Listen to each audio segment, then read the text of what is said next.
very good evening and welcome to this very special panel discussion on a topic that is very important to all of us. My name is Africa Melane. I'm the host of the Early Breakfast Show on 702 and Cape Talk, two regional English radio stations in Cape Town and in Johannesburg in South Africa. And I thought I was going to be interested in one of the films that we'll be talking about today, Influence, which told the story of Bal Pottinger, which saw its demise after meddling in South African business and getting the kind of reaction that it did. And Diana Neille and Richard Poplak were the extraordinary feature-length documentary filmmakers who are joining us here today.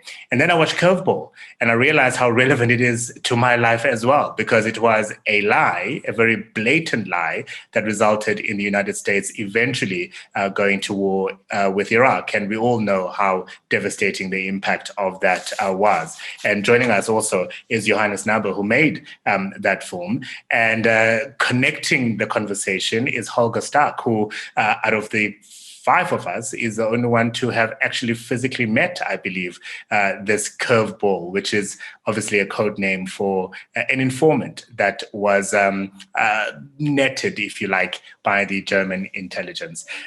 This is, as I said, the 7th edition of the European Film Festival. This is an hour-long panel discussion. Thank you once again for joining us. We're going to encourage you to be part of the conversation as much as you can. If you can use the Q&A chat function on your screen to ask any questions of any of the panelists. I am going to ask that you direct it to a particular panelist. Otherwise, you say a question for all the panelists, and I'll try and incorporate as many of your questions as is possible.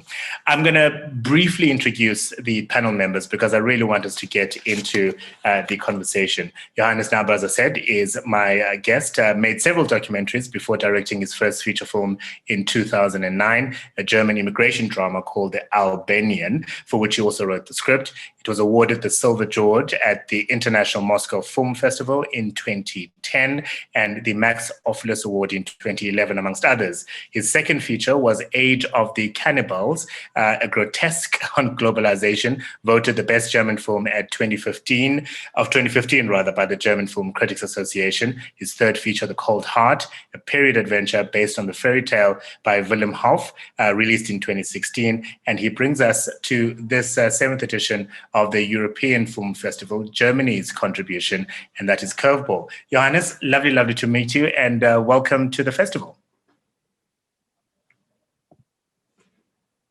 You are on mute, Johannes. I'm mute. Hello, thanks that you're having me. Technique is a hard thing, thanks sometimes. I can imagine. How long did it take you to go from imagining this film to actually having it, well, almost shown on screen? Because, of course, COVID-19 means that it's probably only going to be released in the first quarter of 2021. Yeah, we started off in 2011 and did a lot of research first and talked a lot about how to tell this grotesque story and found out that maybe it will not be a thriller, but something else. And then we wrote the script and found the financing. It took some time, and we actually thought that it's a good thing that it takes time because it's a complicated matter. And we had our world premiere just some months ago at the Berlinale in Berlin. So it was a very great screenings there. And now we're waiting for the cinematic release all over the world. And the decision to make it a political satire? Yes, that was the decision actually, to go between the thriller and the satire genres was because I thought the grotesque matter should have some reflection in the movie. Yeah? And sometimes the hardest things get better when you have something to laugh about too. No, for sure. When you were embarking on the research in preparation for this film, were you surprised at all by some of the more obvious sort of flags that were being raised throughout the process that the intelligence services were just turning a blind eye to?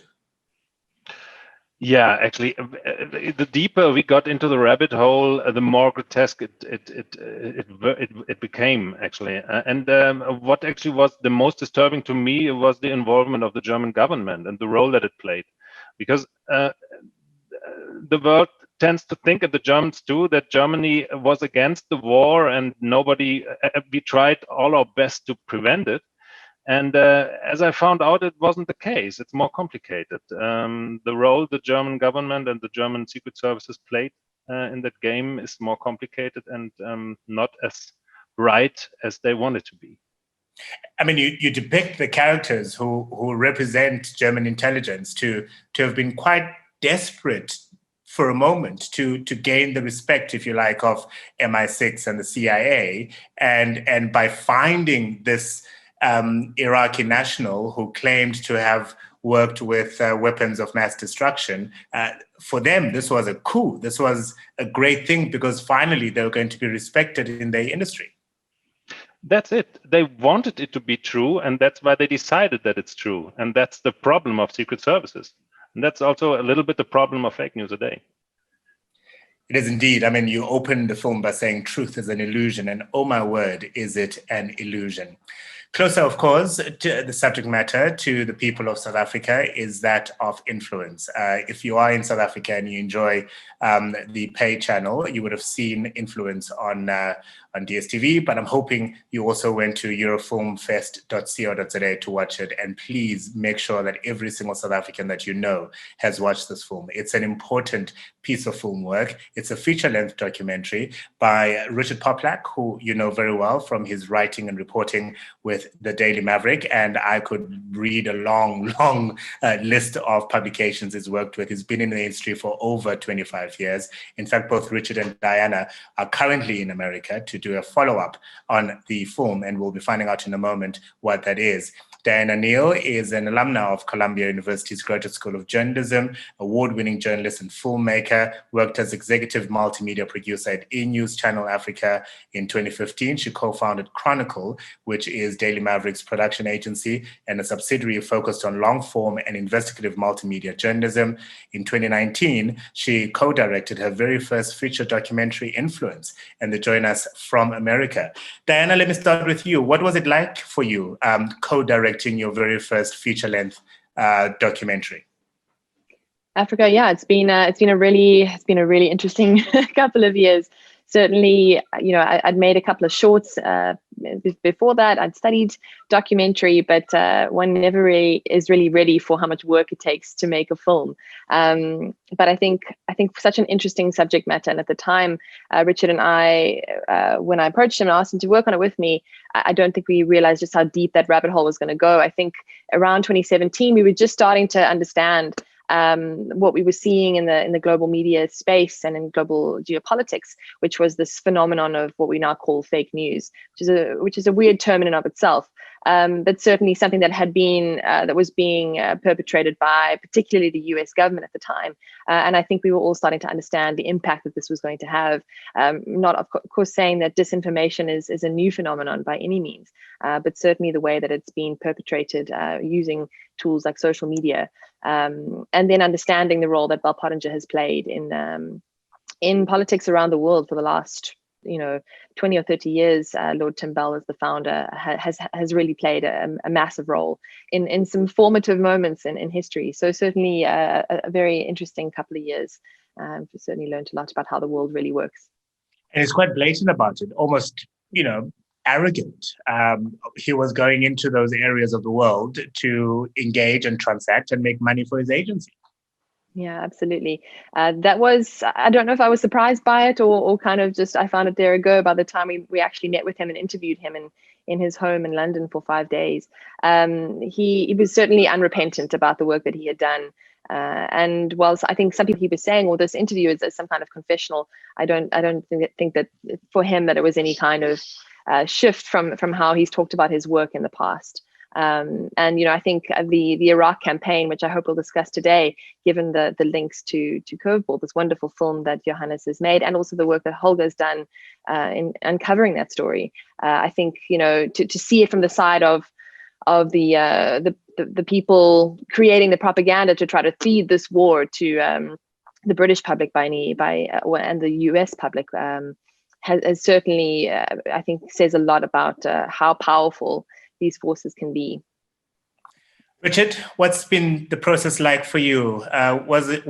I imagine you were in the room for the 5 days you were interviewing the man himself. How did you hold yourself back? You How didn't. did I hold myself back?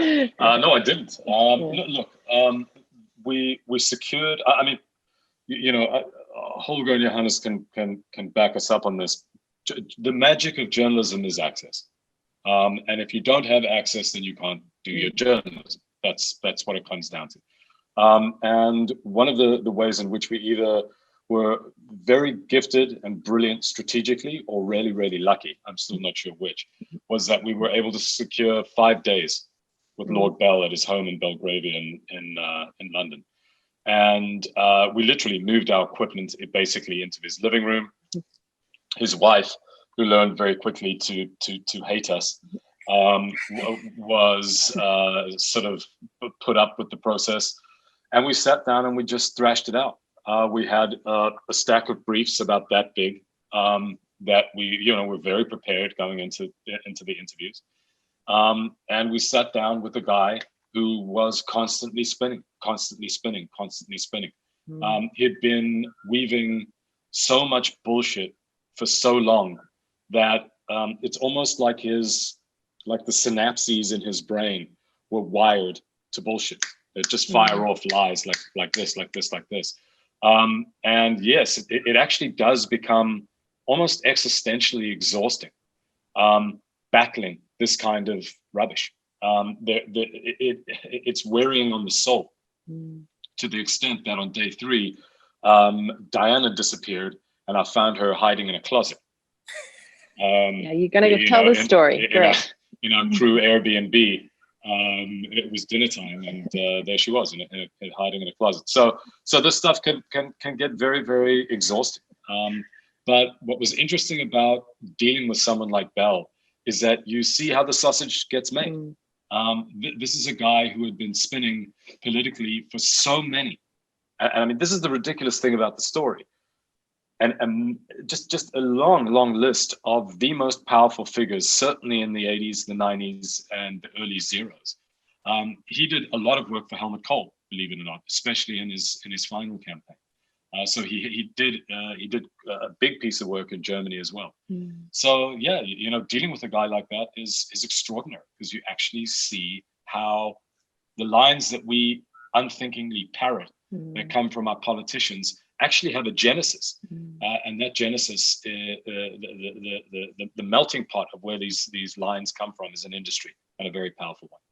How did you get access to him for all 5 days? I mean, tell us a little bit about the process of inquiring, asking, and them saying, yes, of course, come on over. Africa, I'm a charming guy.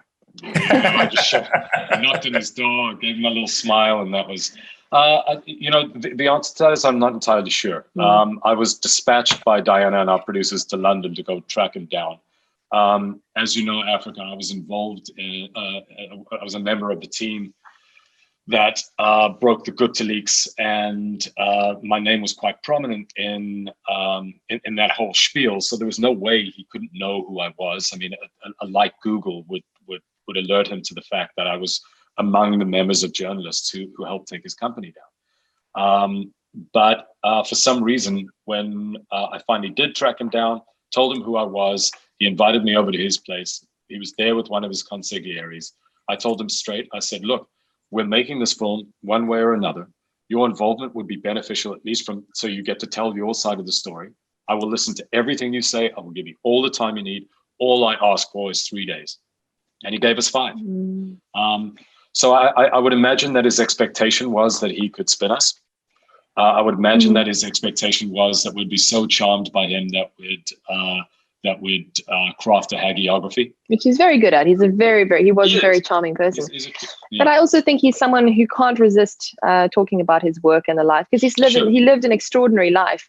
And I think he is someone who really enjoys to talk about himself and about the work that he's done, the people that he's been around. To him, that exposure to the world's rich and famous is just irresistible, and he really enjoyed to talk about it. So I think any opportunity was one that he figured he could spin his way through. Yeah, absolutely. And bullshit works. I mean, Johannes made Clearly. a film about that. It started a war. So yeah, a big war. A huge war. That An ongoing war, yeah. And he bullshits very well with that charming, sort of highly educated English accent that comes with it. Let me bring in Holger Stark now. He is currently leading the investigative unit of the German weekly Zeit. He is former head of German desk of Der Spiegel. And in fact, Holger, it was while you were at Der Spiegel that you got to interview the man we now know as Curveball. Yeah, that's right, Africa, and thank you so much for having me. It's really an honor to be part of that distinguished group and that panel here. Yeah, the Curveball story is still one of the major stories that has moved me over the past 15 years, I would say. We realized in the first place shortly after the Iraq war that something was wrong and that the German intelligence agencies were involved. And then it took us a couple of years to figure out what really was wrong. And in late 2007 and early 2008, we finally found out that Curveball, so the Iraqi informant who was working first for the BND and claimed that weapons of mass destruction were hidden in Iraq, that later was used by the CIA and then presented by Colin Powell in that infamous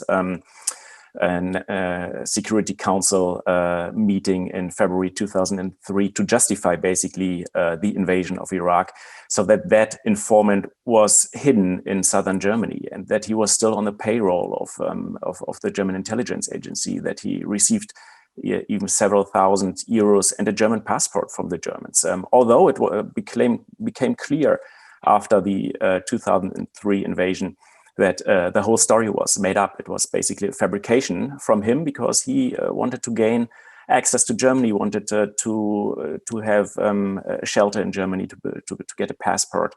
So he made all this up. And we finally found him after a long research in a smaller town in Germany called Karlsruhe, knocked at his door, and he opened and started to speak with us. And I would say once a liar, always a liar. So he made up other stories, came up with excuses, renewed his versions, and the only thing was clear that he never really told the truth.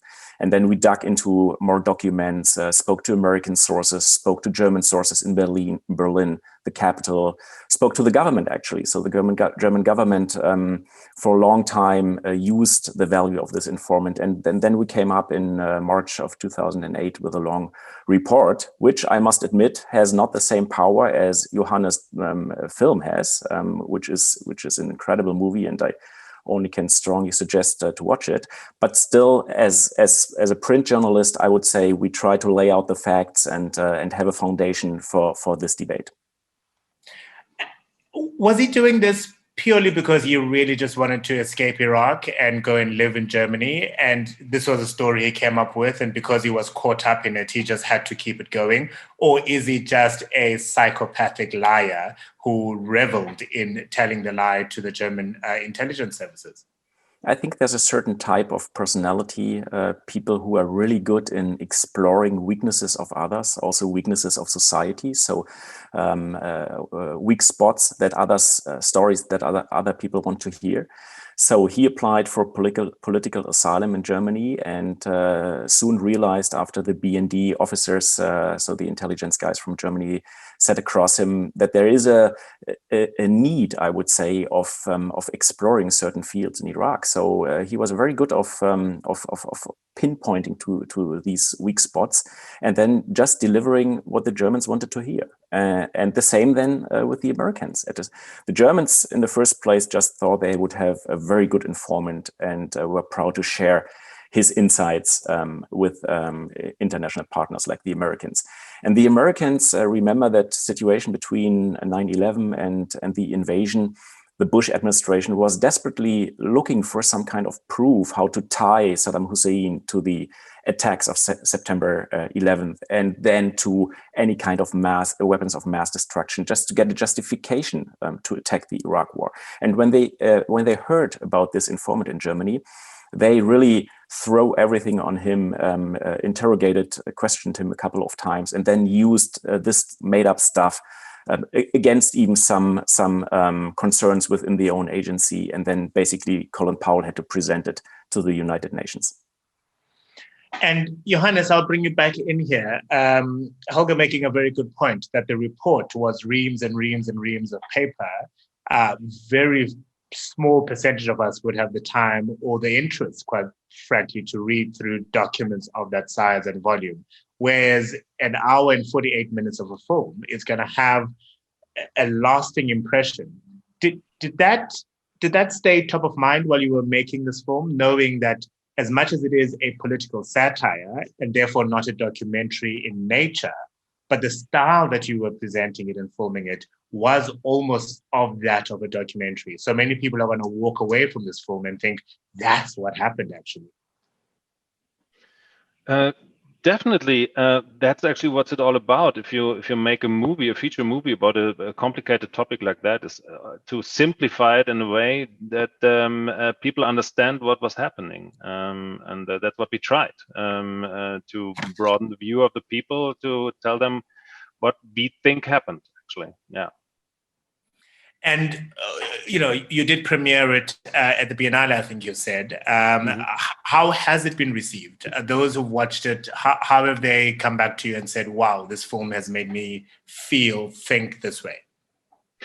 Actually, for a German audience, I had the feeling that it was disturbing them a lot, because they had a view on the German role in this whole process that was different. And this is still what Germans think about the role that the German government played in the upcoming Iraq war, that they were against the war and that the government tried everything to prevent it. And when they saw the movie, they found out that maybe it wasn't the case. And it was disturbing them a lot, and that's actually what I felt. And the premiere was before 1,800 people in the Berlinale. It was really a big screening, and people were shocked somehow. I think if I may step in here, Johannes, for a second, I think this shows perfectly well that we sometimes have several levels of truth. I think what you say, that the Germans opposed the war, that's true. Basically, it's one truth, but only one. And then there's an underlying second truth, and that is that the German intelligence agency at that time, with the knowledge and the approval of the Chancellery, worked closely together with the CIA, and in a way contributed, at least indirectly, to the Iraq war. So there are two truths here, and I think this is something that comes across our work quite often, that we have just several layers of truth and several versions of truth. And it's one of the strength of your film is that you exposed that second level. Yeah. Wanda is asking a question, Wanda Henrik, saying, did Colin Powell know the truth? That is the background, and what he was presenting was actually bullshit, or was he a spokesperson in a sense, presenting what he was given and believed he had substantiated? Do either of you know? We can just assume actually what went on. Actually, when you listen to the sources and read the documents of the sources that reported afterwards what was happening, Colin Powell was very skeptical about the whole thing and tried to find out whether it's the truth or not. But he wasn't sure, and in the end he decided that he's going to follow the information of the CIA, which is actually natural if you're the Secretary of State of the US, then you trust what your Secret Service tells you. And they told him that's the truth, that's the facts, it's proven. And so he presented it. Yeah, there was he was tricked somehow. There was tremendous pressure by the White House, especially by Vice President Cheney at the time, on the CIA to deliver a package which would include this justification. And Colin Powell several times questioned that package, but at the end he had no choice but relying on it. And as far as I heard from American colleagues, Powell felt extremely uncomfortable already at that time, and really did regret afterwards that he trusted the CIA's work. Richard, you said he was tricked. Yeah, I mean, obviously that whole the whole Colin Powell speech which was the defining moment in effectively endorsing the looming invasion has been unpacked quite considerably, both by American journalists and the film Vice, which was also sort of almost a companion piece to yours, Johannes. I think it could be an interesting double bill. Takes a look at aspects of that whole industry. But where your film looks at the bullshit that effectively contributed to the endorsement of the invasion, our film looks at Iraq afterwards, the bullshit that effectively tried to justify the invasion and nation build within Iraq by making a whole bunch of propaganda campaigns, essentially. But I think what I find so interesting is that we looked at a lot of the archive that you were using. And what I find so interesting about Colin Powell's body language in that infamous reading is you can see he doesn't believe it. And I was just reminded of it when we watched your film, watching the archive again. And that is one of the extraordinary things about documentary filmmaking, is when you revisit archive. Television footage or otherwise that you haven't seen in 20 years from back in the invasion. The way Bush speaks during the invasion, the way Rumsfeld spoke during the invasion. You can see these guys are bullshit. You know, with hindsight and perhaps the wheels now turning in your head, even greater levels of skepticism, you can see that they're lying. It's extraordinary. And I think that is one of the joys of documentary filmmaking at any rate, is revisiting the archive and learning.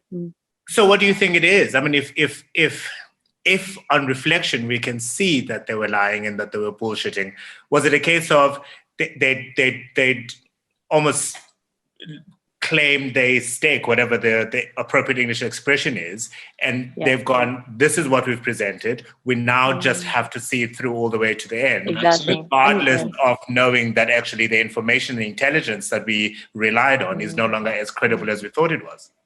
Foregone truthiness.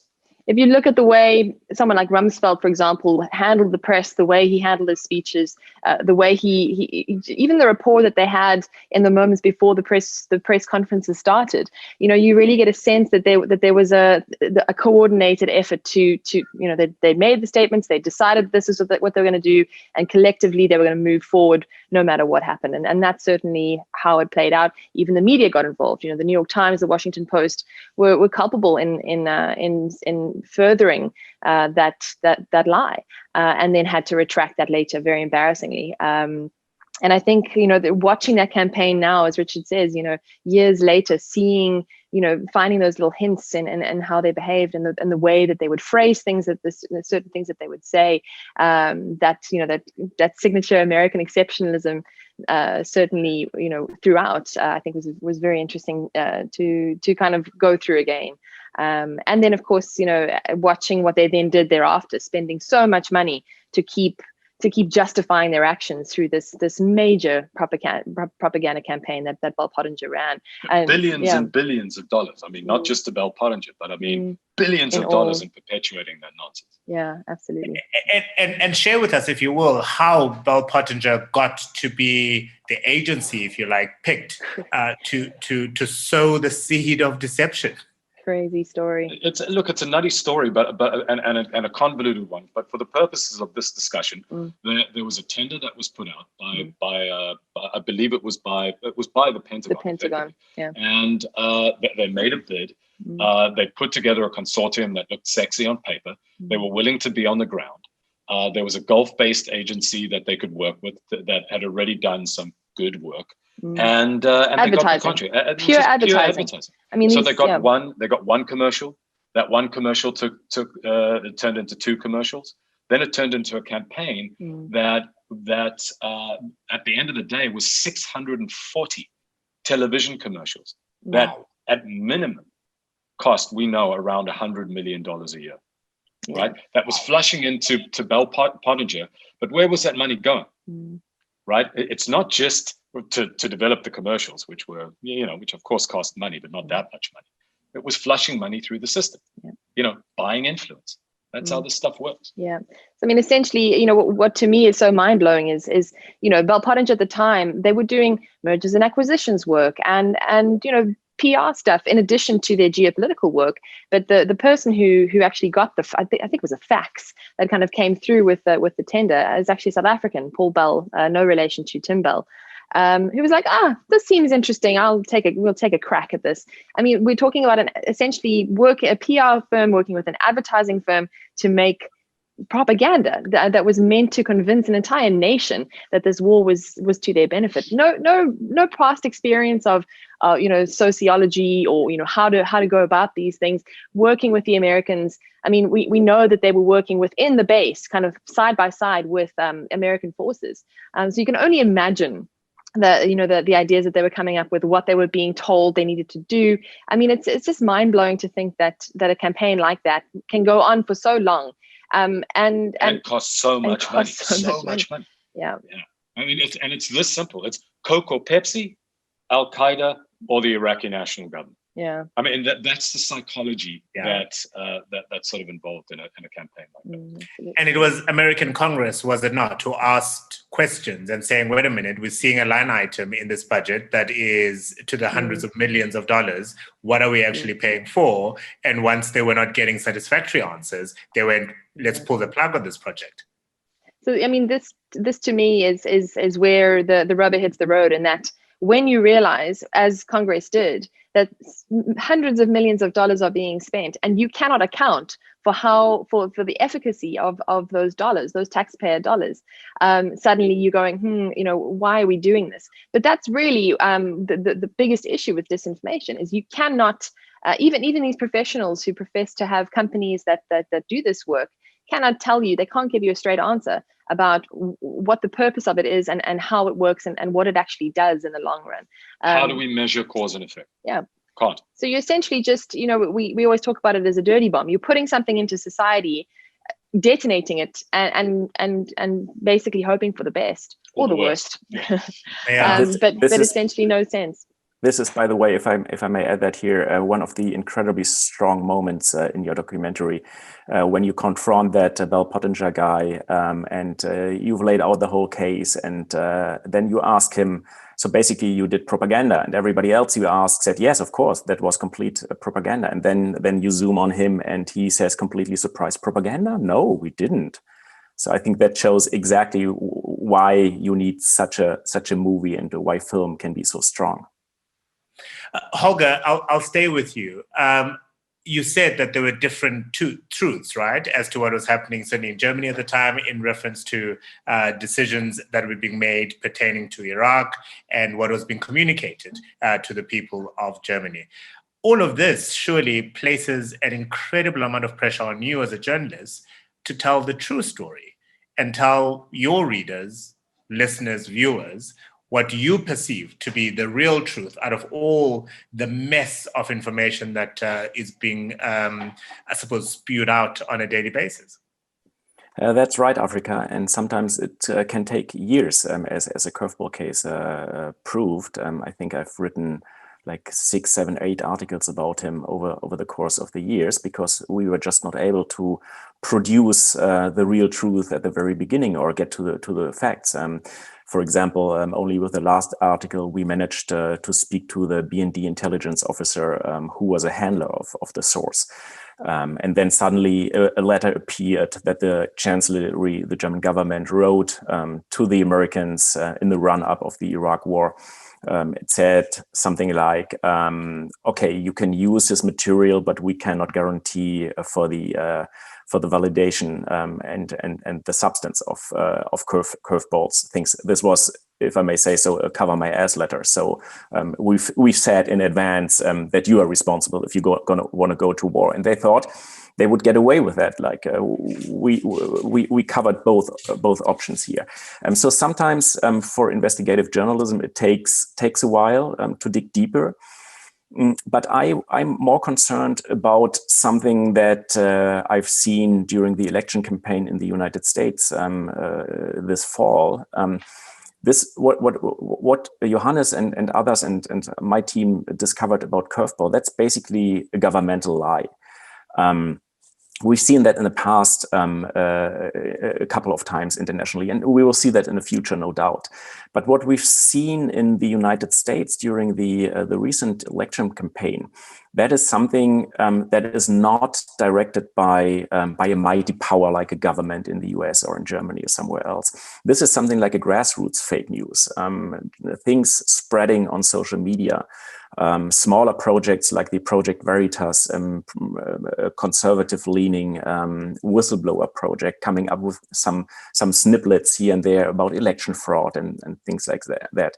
And this is incredibly harder to track and to falsify because there is no, if you want to say so, no core of a conspiracy here, like we had in Washington or in Berlin in the Chancellery.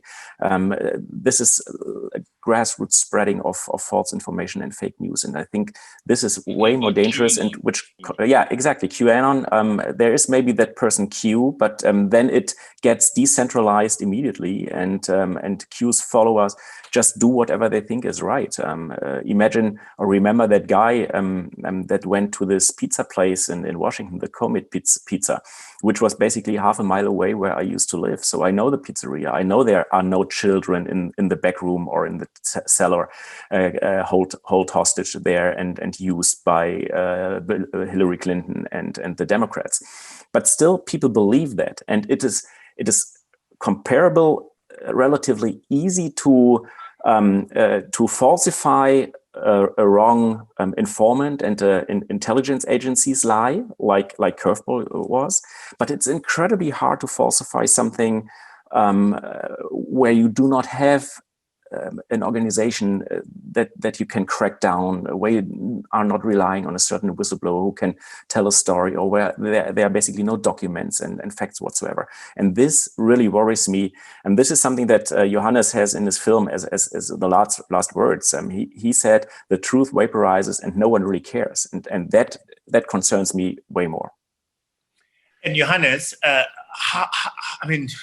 did these things come to you as you were making the film, or even before going into production, you thought of these lines? And I wanted to respond to that as well as Moni's question. And by the way, those attending this wonderful discussion, please remember to use the Q&A function to ask your questions. But Moni is asking, saying, firstly, Curveball was an amazing film. I especially loved the end of the film. When you wrote it, Moni asked, did you write it early, the end that is, or did you uncover that ending as you wrote the full script? No, actually, we concepted the whole movie before we started writing.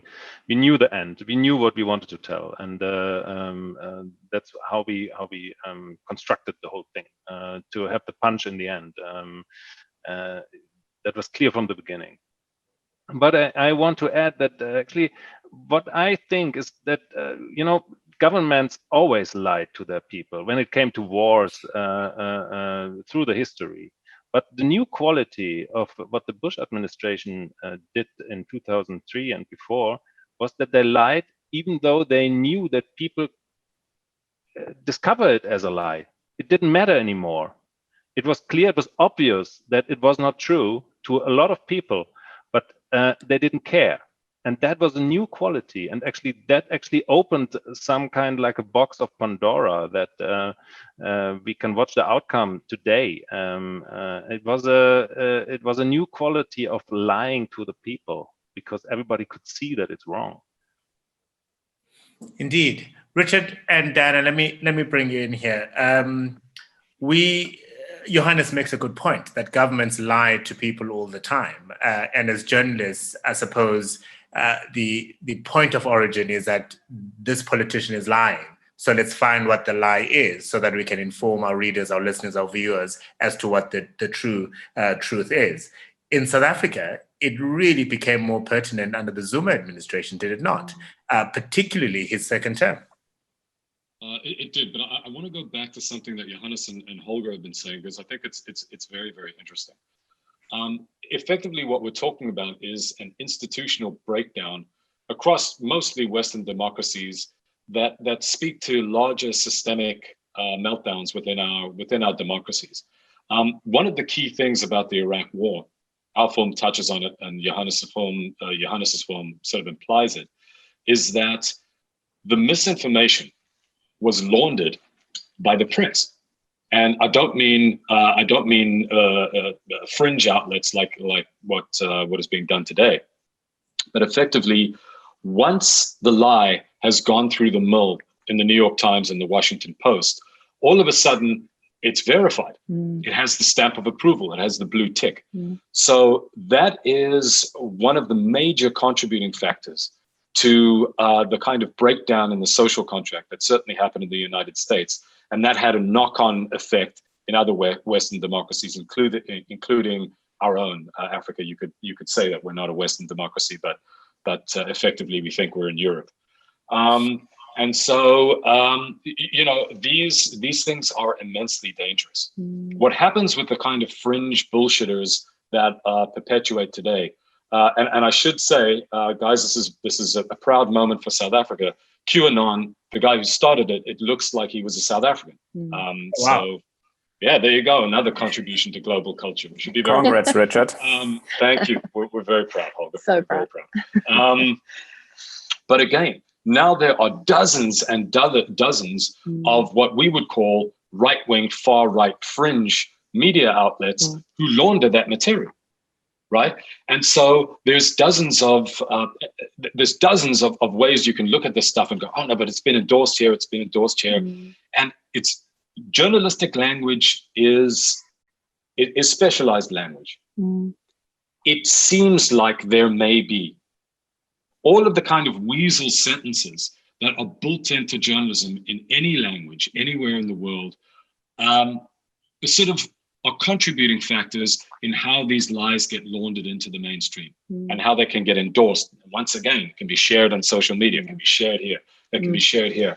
So not only do we have a crisis in our governments perpetuating these lies, not only do we have a crisis in how fringe groups like QAnon are laundering these lies, ourselves as journalists are contributing to how these lies get perpetuated into the mainstream. I mean, you look at the, I think a good example of this in the South African context is the whole white farm murders and the white genocide happening in South Africa, which is an ongoing misinformation conversation that's been happening for several years now, that has been perpetrated or has been spread into the American press as well. And there's this kind of pinging back and forth between these two echo chambers of the Republican Party and kind of the far right in the US and the far right in South Africa, justifying each other's messaging that, there's some kind of, bigger campaign, global campaign against white people and white farmers in particular, that has been enormously damaging to the discourse in South Africa, that has also propped up certain elements in the American right as well, which is fascinating in and of itself. But certainly something that has just grown legs over years, because it's just been these layers of information, layers of coverage over time, that starts to give that argument credence in certain circles. What is poor General John Block supposed to do? I mean, I won't mention names, but a Sunday Weekly, for example, in recent years has gotten into so much trouble in South Africa because later on it has been proven that what they published on the front page of their newspapers, therefore selling more newspapers, was in fact incorrect and fake information. Sunday Times. Sorry, I mean, forget for a moment that I'm a media practitioner. Imagine me as a citizen of Cape Town in the most beautiful city in South Africa. I pick up that paper on a Sunday. I'm enjoying my croissant and my orange juice, and I go, wow. And I believe it. And if, as you say, the media is contributing somewhat to the misinformation that is doing the rounds, what am I to do? I mean, Africa, you saw this week, and for our German friends here on the chat, a little bit of context. It's hard not to go down the rabbit hole, but this week we saw that the Sikakane report, the KPMG reports have been rolled back over the SARS so-called rogue unit matter, and that has been a source of enormous grief and heartbreak for a lot of people working in bureaucratic institutions in South Africa. This refers to during the Zuma regime, the hollowing out of state institutions, including our revenue service, which is called SARS, in which we had some of the best tax practitioners in the world working to kind of safeguard our very important revenue systems, who were discredited and in a kind of coordinated attack coordinated campaign by media institutions like the Sunday Times and others, who implied very successfully that they had been engaging in malpractice and were subsequently fired from their jobs. We're talking about dozens of people whose lives were destroyed as a result. This week have now been it's been verified that was indeed I suppose you could call it a fake news campaign, just to see that it takes 5 or 6 years sometimes for these processes to be properly rooted out and to be uncovered as lies. But the damage is never undone. Yeah. And this is the thing. As convoluted as this may sound to you, Johannes and Holger, effectively what happened was that a major, very, very destructive state capture initiative was laundered through the mainstream press, in particular the Sunday Times, the gold standard, or the ex-gold standard of journalism in South Africa. What that laundering did was two things. It did damage a major state institution and almost brought the country down.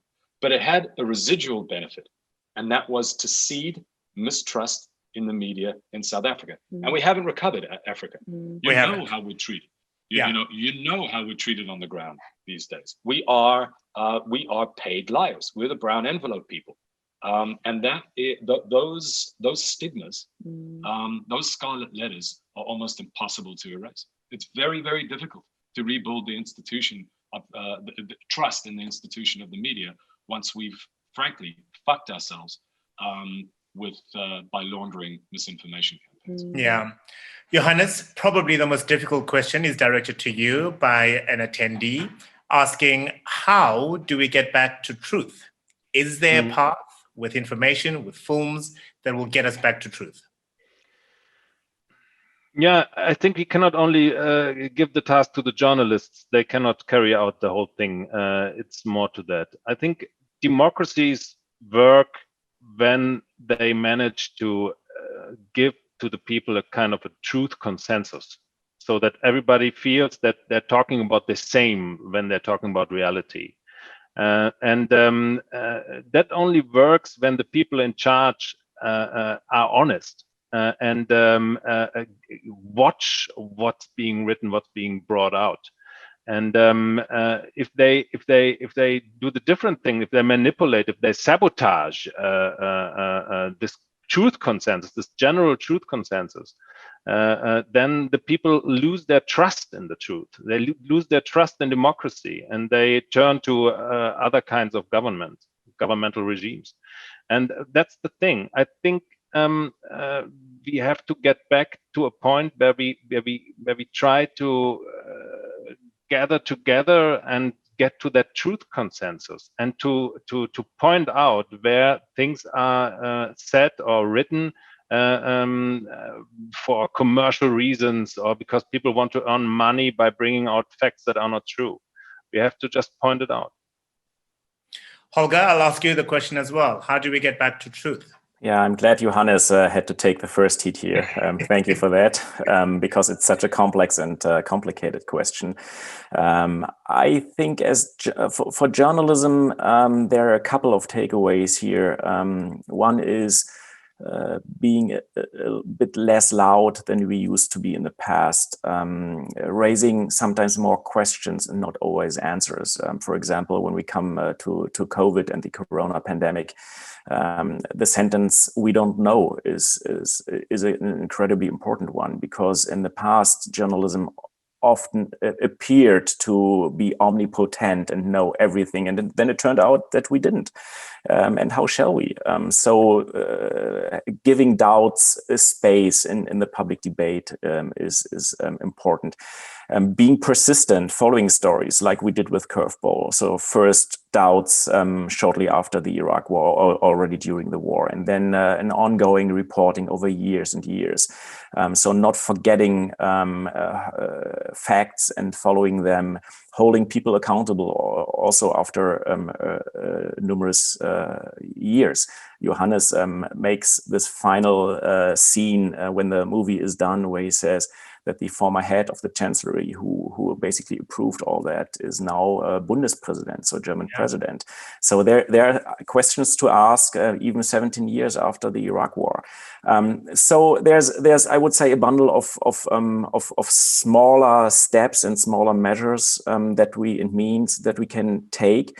I'm still kind of skeptical if we will achieve something like a truthful reporting, a truthful debate again, because with the opportunities that social media brings with it, all doors are open for fake news, and we can live observe something like an in-between time now, where platforms like Twitter try to deal with that kind of misinformation. Now they flag certain tweets by Donald Trump.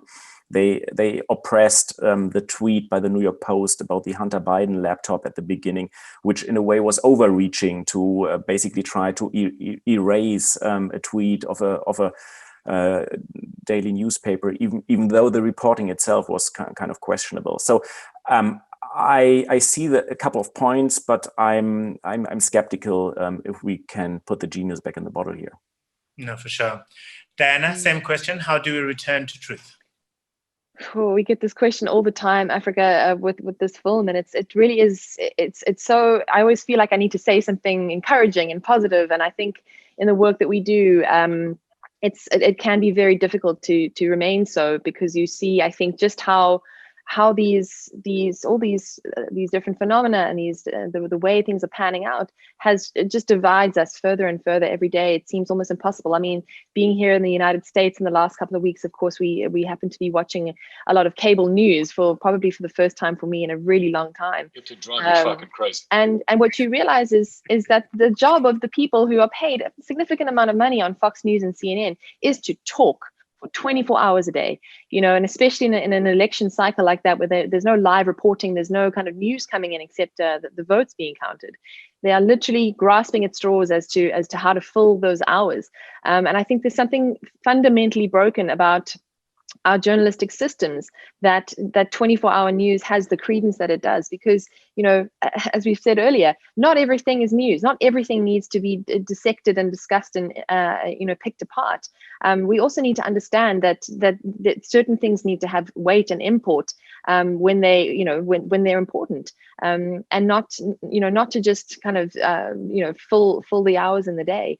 And I think in that regard, I think we need to really, really look at how we prioritize stories, how we tell stories, and how we communicate the news as news practitioners. But I think, in terms of getting back to truth, I mean, I suppose investigative journalists need all the support they can get. I agree with Johannes that this is not just the job of journalists. Certainly, though, I think these are people who are putting their lives on the line in some cases to try to expose the truth in any given scenario, and that they need the support of being believed when they are basing their reporting in fact. And I think from that perspective, I think there is a lot that can be done. But the problem is, as always, the problem is also structural, and that is if your business model as a journalistic outlet relies on scoops. In other words, if every Sunday Der Spiegel has to come up with a new amazing scoop, eventually this is going to lead to overreach. Eventually this is going to lead to bullshit. Eventually you're going to launder the wrong piece of information. And so certainly at Daily Maverick, we have something of a mantra which goes like this: we don't break news, we fix news. So when you start to kind of just chew the cud a little bit longer, work on a story a little bit longer, so it can digest through your 2 or 3 stomachs before you put it out into the world. That's certainly one way to start approaching news. The other thing is we need to stop talking about truth, because there's no such thing as objective truth. If you've had the pleasure of being married, just because I washed the dishes doesn't mean I washed the dishes. right? There's different versions of truth for different. That's what being an adult means. Objective reality starts to fade away. We're not children, but we do work with one thing, and that is verifiable fact. And if we can't verify the facts that we put into our story, then we're off to a bad start right there. So I think if we start to look at those two things, then at least one of the institutions of Western democracies holds up. The other is that this notion of being quieter is very, very important, because there are other pillars that need to stand as well. We need to keep pushing our governments, but we also need to understand that that the conversation with civil society is important as well, and that there are other pillars of democracy that need to be upheld in order for us to be more sustainable and to rebuild the social contract. It's like rebuilding any relationship. If there's any silver lining in the very dark cloud that was the Zuma administration, is the reactivating of civil society. There was a time when there was a lull, and to see people come out in their tens of thousands to the streets saying "not in our name," that has been just marvelous. I'm being reminded that we've only got 5 minutes left. So Johannes, I'll ask you this question from an attendee. What's the verdict is the question about the role of film in spreading fake news on one hand and exposing fake news on the other. Which is winning, Johannes? Actually, we have to work on broaden the perspectives of the people. If you deal with the topic, we have to get to a point that people don't stay in their bubble. Because that's one of the main problems, is that people are in a bubble, in an information bubble, and actually that's actually what information media can do, films can do. They can widen the horizon. They can bring on another perspective, and that's what we have to continue with. All right, I'm gonna spend the next 3 minutes just asking each of you what you're working on next.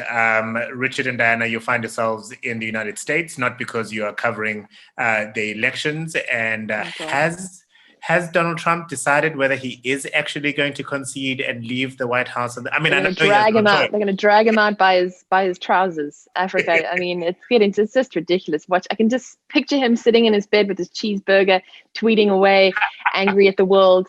I mean, it's just honestly so sad. But thank God we're not here to report on that. I think I would have lost my mind and be running around naked in the hills by now. Why are you in the United States? We're actually working on a series, our next documentary project. It's essentially about the dark economy, how dark money flows around the world, the links between the counterfeit of high-end commodities and organized crime, terrorism, and insurgency around the world. So another light, little, fun topic. Well, thank you to both you and Richard for Influence. It is an extraordinary film, and a film that I think every South African and quite frankly many people around the world need to watch. It's a film that reminds us of, if nothing else, of our responsibility. I walked away from that thinking, I'm a citizen in a constitutional democracy, and I have a responsibility. And it should not be allowed that a Bal Pottinger can get away with something like that, which thankfully, I mean, we've seen the demise of them, so therefore they don't exist to me anymore. So thank you for the hard work. Please go to eurofilmfest.co.za and make sure that you're watching the film. Johannes, what are you working on next? Actually, it's a lot of projects that I'm working on at the moment, and let's see what's going to realize first. I don't know. I'm working on a TV series on the Mossad, on the Israeli Secret Service. I'm kind of the Secret Service specialist now, and I also am writing an adaptation for a novel which handles with fear of people and about therapeutic ways to handle with fear. That's a very dark and like almost a horror movie. Let's see. I don't know. That's a lot of projects coming up, and I don't know what's going to be next. Well, thank you too for Curveball. I had a sense that the information that was used by the Americans to go after Iraq and disrupt effectively the world was fake information. I did not know the German vantage point, if you like, to the story, and to have been illuminated with that was actually quite entertaining, because it is a satire, but scary as hell at the same time.